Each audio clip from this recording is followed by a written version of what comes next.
Deuxième plénière, première séance de travail pour les élus de la collectivité territoriale ce matin. Les élus ont statué sur ces 16 points de l'ordre du jour. La question d'un schéma de coopération intercommunale étant au cœur des débats. Explication à suivre. Du poisson sous toutes ses formes, c'est le pari que s'est lancé un entrepreneur guyanais. Joël Pied transforme les produits de la mer en steak, en nuggets et en boulettes. C'est le focus de notre série Made in Guyane ce soir. Et puis, du sport à suivre dans cette édition. Nous reviendrons sur la défaite des Ganadokov face au Suriname hier soir. Un match de préparation pour la Coupe des Nations de la Caraïbe. Mesdames et messieurs, bonsoir et merci de nous avoir rejoints pour ce journal. Avant de développer ces titres, cette information, un homme âgé de 50 ans est porté disparu depuis hier. Bernard Dali, pompier volontaire à Mana, avait quitté son domicile aux alentours de 11h30 hier matin pour un tour à vélo et il n'est pas rentré. L'alerte a été donnée alors qu'il devait prendre son service à la caserne. Dans l'après-midi, les premières recherches menées par les gendarmes et ses proches n'ont rien donné. Elles ont repris ce matin avec l'appui de l'hélicoptère de la sécurité civile sans succès. Pour le moment, aucune thèse n'est privilégiée. Je vous l'annonçais en titre, la deuxième plénière et première séance de travail pour les élus de la CTG s'est tenue ce matin. 2 mois après son élection, l'Assemblée a commencé aujourd'hui à se pencher sur les problématiques qui touchent la Guyane. À l'ordre du jour, 16 points traités, dont la question du schéma de coopération intercommunale. Explication Mi-à-Pierre. Séance plénière plutôt calme à la collectivité territoriale de Guyane. 16 points à l'ordre du jour pour cette deuxième assemblée. L'opposition a tenu à montrer qu'elle est présente et surtout qu'elle est force de proposition. Parmi les points abordés, l'avis sur le projet de schéma départemental de coopération intercommunale. L'opposition s'est abstenue. Parce que la présentation n'a pas pu se faire lors de l'étude en commission. Et par principe, n'ayant pas d'éléments satisfaisants ou suffisants plutôt pour pouvoir prendre une position qui soit claire, nous avons décidé de nous abstenir. Par conséquent, ce que vous devez comprendre, c'est que, indépendamment de l'avis de la collectivité qui est lui-même réservé et voire même défavorable par rapport à ce projet, s'agissant de l'intercommunalité, bien ce que vous devez comprendre, c'est que quel que soit notre avis, le préfet prendra sa décision. Donc aujourd'hui, il n'était pas question pour nous de nous opposer pour nous opposer, tout simplement question de principe, dans la mesure où ce dossier n'a pas pu être examiné en commission, nous avons tenu à nous abstenir. Le schéma prévoit la couverture intégrale du territoire par des établissements publics de coopération intercommunale. Il doit également se positionner sur la restructuration de la carte géographique de Guyane. Il y a aujourd'hui donc des circonscriptions qui ont vu le jour, qui ne correspondent pas forcément à la situation géographique du territoire et en tout cas pas à l'augmentation de la population. Alors ce problème relatif à l'augmentation de la population réelle que nous avons sur le territoire est un sujet récurrent. Nous ne sommes pas du tout satisfaits de ce que dit l'INSEE et le président l'a dit à plusieurs reprises, l'a répété. Nous allons nous engager les démarches nécessaires, les études nécessaires. Nous aurons notre propre observatoire territorial s'agissant de la population pour que nous puissions enfin connaître le chiffre exact de façon à mettre les infrastructures donc en place. Aujourd'hui se posent de grandes questions sur l'énergie, les déchets ou encore les transports. Pour la majorité, il faut mieux cerner les caractéristiques de chaque territoire afin de pouvoir apporter les solutions adaptées. Dans l'actualité, la ministre de la Santé, Marisol Touraine, poursuit sa tournée dans les départements touchés par le Zika. Elle est arrivée hier soir en Martinique et s'est rendue ce matin au CHU de Fort-de-France. Des renforts humains et matériels ont déjà été accordés au centre depuis le début de l'épidémie, mais la ministre a annoncé une nouvelle enveloppe supplémentaire de 58 millions d'euros. Frédéric Mazy, Michelet-François. Le CHU est au cœur du dispositif Zika. Ce matin, Marisol Touraine a visité le service où sont pris en charge les cas les plus graves. L'hôpital doit faire face à l'épidémie dans des conditions dénoncées par le personnel. Les représentants syndicaux attendent désormais des actions et non plus des mots de la ministre. On lui demande de nous donner les moyens nécessaires pour soigner les Martiniquais. On lui demande d'avoir un objectif clair sur le développement des établissements publics. Parce que ici, vous n'êtes pas censé savoir que la plupart des établissements ne sont pas antisismiques. D'autre part, le plateau technique que vous voyez derrière notre dos soit livré vide. 32 femmes enceintes ont contracté le virus sur notre île. Marisol Touraine a annoncé la venue d'un médecin échographe supplémentaire, mais également un soutien financier. J'ai annoncé ce matin que dans les prochaines semaines arriverait une aide supplémentaire de 58 millions d'euros pour aider l'hôpital à traverser cette période. Par ailleurs, je veux dire ma confiance à un moment où va se mettre en place un nouveau plateau technique d'ici quelques mois. C'est un investissement considérable, très largement soutenu par le gouvernement. C'est vrai qu'on a quand même énormément de difficultés au CHU de Martinique avec, donc on a exposé des problèmes de ressources matérielles, de ressources humaines. Donc on espère, surtout pour faire face à l'épidémie de Zika et même pour d'autres épidémies éventuelles et pour le suivi, d'avoir un apport financier et puis des ressources humaines. Mais en tout cas, il y a déjà une partie en tout cas, qui s'est mise en place au CHU. Après la Guadeloupe et la Martinique, Marisol Touraine se rend en Guyane, dernière escale de son tour d'outre-mer. Et justement, la Guyane, où elle est très attendue et même de pied ferme, cette ministre de la Santé, l'intersyndicale de l'hôpital de Cayenne s'apprête notamment à la rencontrer. Les représentants des personnels de santé souhaitent évoquer les problèmes financiers de l'établissement, mais aussi leur souhait du départ du directeur. On écoute le représentant de cette intersyndicale au micro de Mia Pierre. Personne n'ignore aujourd'hui que l'hôpital de Cayenne se trouve dans une situation financière très difficile.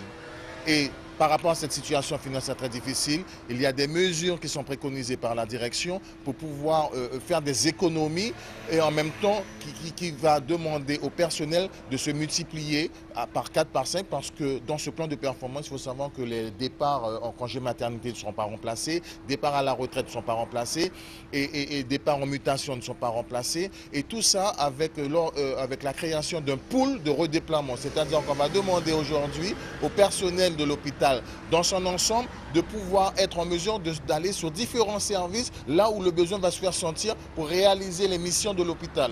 Or, on se retrouve déjà en difficulté. Il y a une mise en danger de la prise en charge. Il y a une mise en danger de la vie d'autrui, je pense, au niveau par rapport à ce fonctionnement. Et ça va impacter sur la qualité des soins. Donc, ce n'est pas une affaire syndicale, c'est vraiment une affaire qui concerne la population guyanaise.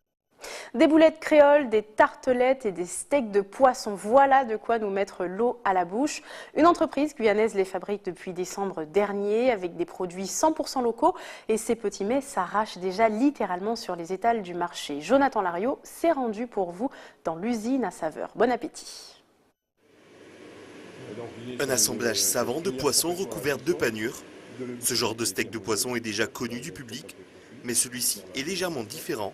C'est un steak d'Akupa, un poisson bien guyanais. Tous les jours, plus de 150 kg de poissons arrivent ici. À la réception, Joël, qui est patron de Délimer, pour lui, sa journée de travail commence à peine. On reçoit la matière première, on reçoit le poisson brut ici. Et donc il est sur certaines variétés, donc soit découpé en filets ici. On la transforme, on l'apprête précisément donc pour la travailler sur l'autre partie de l'atelier. Puisqu'une partie de nos produits, notamment les steaks de poisson, les hachés de poisson, sont fabriqués essentiellement à partir de filets de poisson, à partir de filets d'Akupa. Après le traitement des poissons, direction la chaîne de production. Ici, on entre dans le vif du sujet. Aujourd'hui, donc, nous préparons des hachés de poisson. La chair donc, de l'Akupa est mixée avec d'autres ingrédients, des épices notamment, de façon à former le goût du produit que l'on va retrouver dans nos assiettes. Une fois que les produits sont chargés dans la formeuse, donc ils vont sortir, ils seront chargés dans une préparation de liaison. Après la préparation de liaison, ils seront chargés en chapelure, ils partiront ensuite en cuisson. Une fois le tout cuit, ce n'est pas encore fini.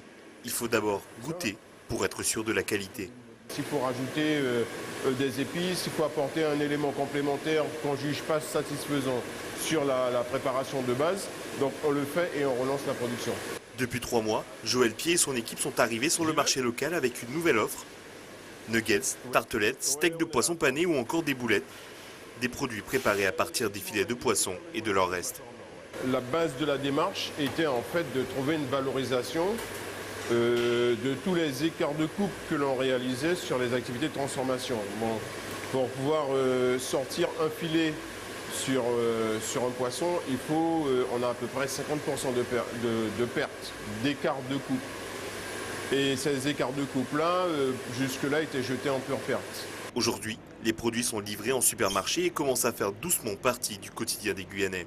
Jusque-là, tous les produits transformés, surgelés à base de poisson, qui étaient utilisés en Guyane, venaient de l'extérieur. Donc le créneau était tout ouvert pour nous. En termes d'emploi, aujourd'hui, d'emblée, 4 emplois. 2 emplois donc à durée indéterminée en CDI et 2 apprentis. L'idée pour nous, c'est véritablement donc de pouvoir s'installer complètement sur le marché local. Les choses vont, on l'espère, monter crescendo, mais c'est vrai qu'il faut laisser le temps aux produits donc de prendre place sur le marché. Et si aujourd'hui Delimer ne produit que 50% de ce qu'elle pourrait faire, Joël reste confiant quant à l'avenir. Restez avec nous dans quelques instants. Nous verrons la danse du petit Nao, cet humanoïde dont nous vous parlions hier. Il était cet après-midi sur la scène de l'Ancre. Et puis, nous reviendrons sur le sport avec la défaite des Yanadoko hier soir en match de préparation face au Suriname. Reportage à suivre dans quelques instants. Une pièce qui met en scène des robots humanoïdes, des machines musicales et des danseurs humains. Nao est le fruit de plusieurs années de travail avec la chorégraphe et metteur en scène Blanca Lee et le danseur japonais Meiwa Denki. Nao, c'est aussi le nom de la mascotte du spectacle, un petit robot japonais qui a su séduire son public d'écoliers sur la scène des Trois Fleuves cet après-midi. Jonathan Lariot. Et non, vous ne rêvez pas. Ce que vous voyez sur scène est bien un robot. Il s'appelle Nao et aujourd'hui, il est la star.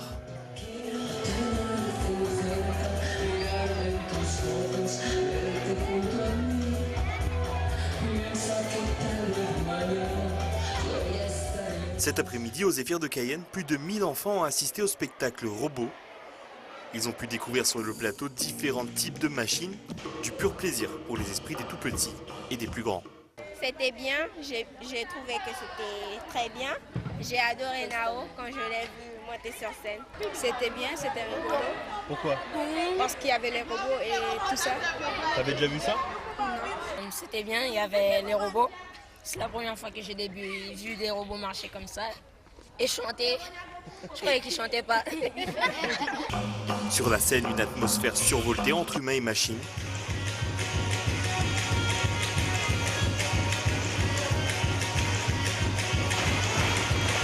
Mais aussi des moments où l'on se demande même si ces robots ne sont pas quelque peu humains.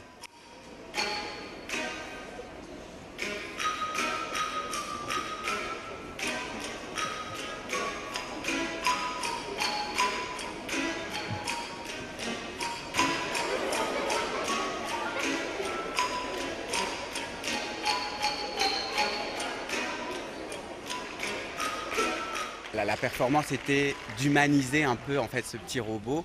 D'un seul coup, en fait, c'est lui qui donne un peu le rythme de la danse parce qu'il est toujours régulier dans son rythme en fait. Donc c'est ça qui change aussi beaucoup.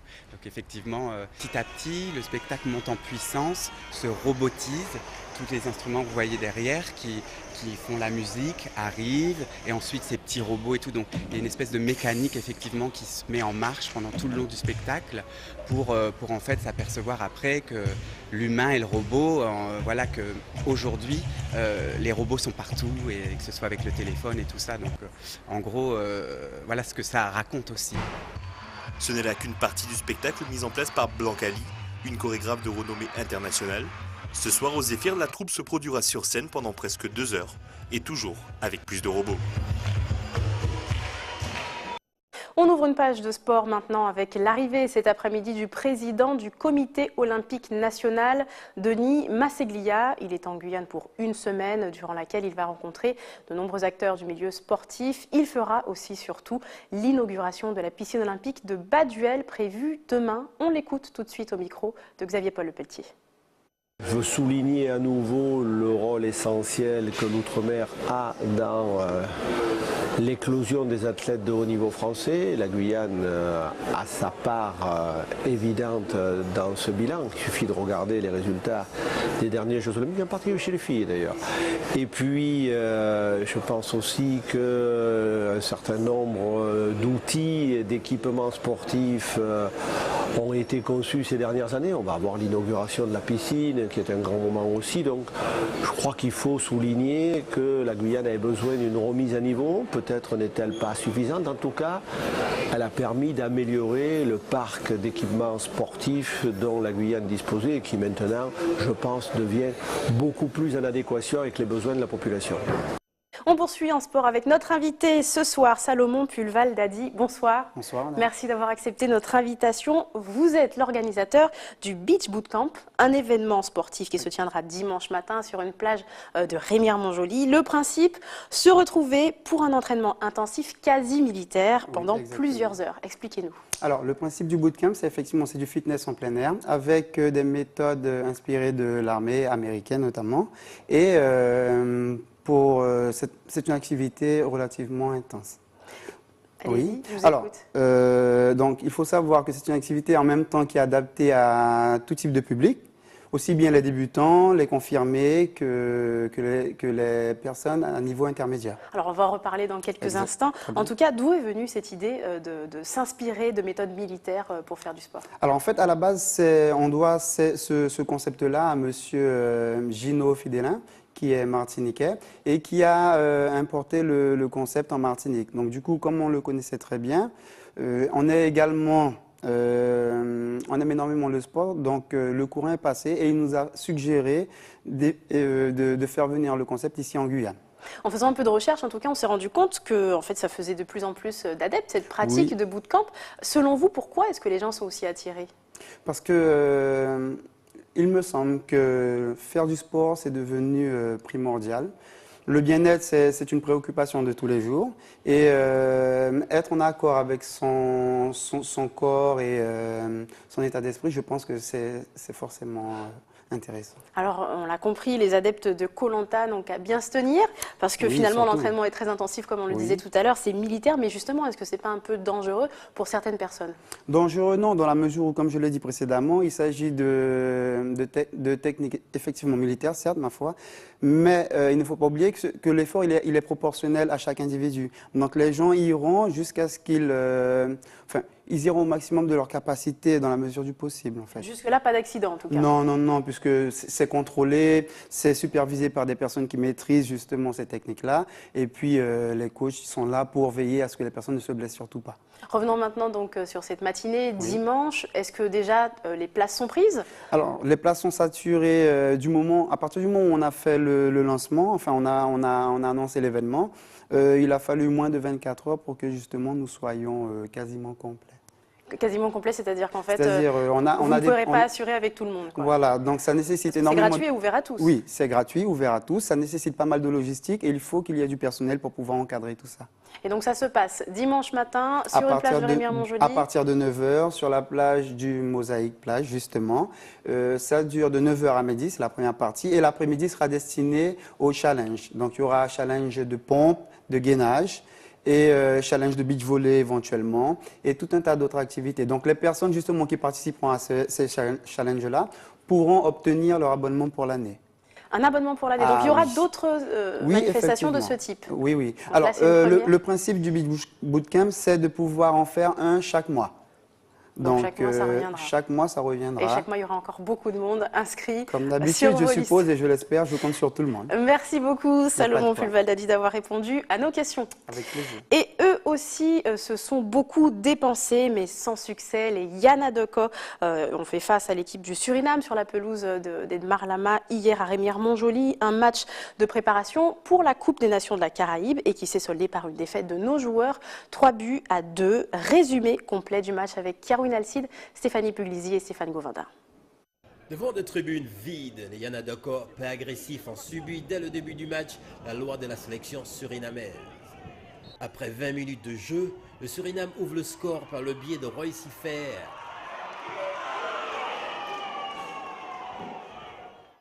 Méconnaissables en manque d'agressivité, les Guyanais subissent le jeu avant d'encaisser un deuxième but pendant le temps additionnel. C'est normal qu'il y a des choses qui ne sont pas encore en place. Mais tout va s'arranger. C'est le début, c'est une préparation, donc voilà, ça va s'arranger. Ils ont beaucoup de déchets techniques, donc on va continuer à presser haut pour leur mettre la pression. Mais de retour des vestiaires, nouvelle douche froide pour la sélection guyanaise. Le Suriname aggrave le score 5 minutes après la reprise. 3-0. Les visiteurs sont eux aussi en pleine préparation avec un effectif réduit. Il nous manque toujours 8 joueurs de l'équipe championne du Suriname. Ils jouent actuellement la Coupe de la Caraïbe. Dès qu'ils auront fini lundi, ils viendront nous rejoindre afin de renforcer l'équipe. La libération viendra de Thierry Toupoti, entré en jeu en deuxième période. Il ouvre le score à la 85e minute avant de renouveler l'exploit 4 minutes plus tard.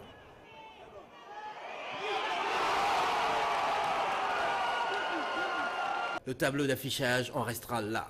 10 mois sans compétition, il faut toujours un temps d'adaptation. Il nous a fallu 45 minutes pour retrouver cette intensité d'un match international. Donc voilà, après il y a quand même des bonnes choses qui sont en tirées. Il y a des joueurs qui ont su individuellement hausser leur niveau de jeu. Et puis il y a eu des ressources mentales qui nous ont permis de revenir à 3-2. Donc il n'y a pas que des choses négatives. Pour les Yana Dokor, l'objectif reste la qualification à la Coupe des Nations de la Caraïbe. Ils affronteront les Bermudes et Cuba fin mars. Ainsi s'achève votre journal. Avant de se quitter, voici le rappel des titres. Deuxième plénière, première séance de travail pour les élus de la collectivité territoriale de Guyane ce matin. Ils ont statué sur les 16 points à l'ordre du jour. La question d'un schéma de coopération intercommunale étant au cœur des débats. Du poisson sous toutes ses formes, c'est le pari que c'est l'ancien entrepreneur guyanais. Joël Pied transforme les produits de la mer en steak, en nuggets et en boulettes. C'était le focus de notre série Made in Guyane ce soir. Et puis en sport, nous sommes revenus sur la défaite des Yana Dokor face au Suriname hier soir sur la pelouse du stade Edmar Lama. Un match de préparation pour la Coupe des Nations de la Caraïbe. Merci de nous avoir suivis. Dans quelques instants, l'information continue sur ATV Guyane avec nos confrères de BFM TV. Très bonne soirée à vous, très bon week-end et à lundi.